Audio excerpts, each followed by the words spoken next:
Bem, agora o vídeo com versão final da garra robótica. Eu tenho aqui uma base qualquer, não tem nenhum circuito aqui dentro, só para servir como base, onde ele está pregado aqui.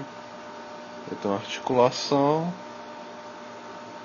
e a garra ligada aqui ao Arduino e essa protoboard. Então vamos testar aqui.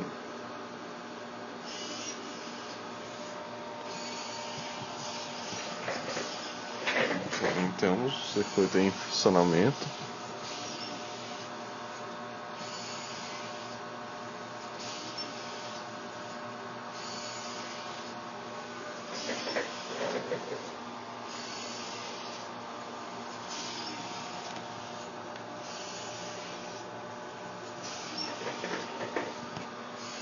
Testar agora.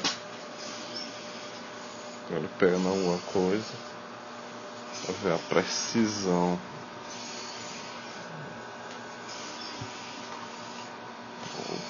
Quase. Eita, que vai ser difícil.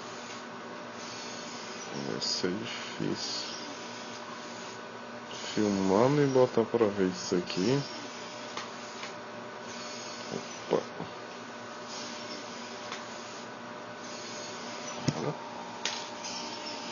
Consegui, de milagre.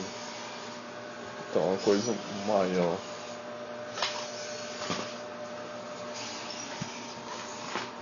Ops. Tá uma bagunça.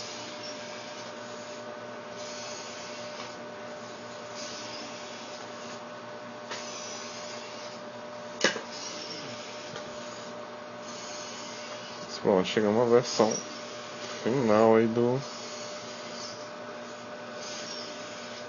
vídeo.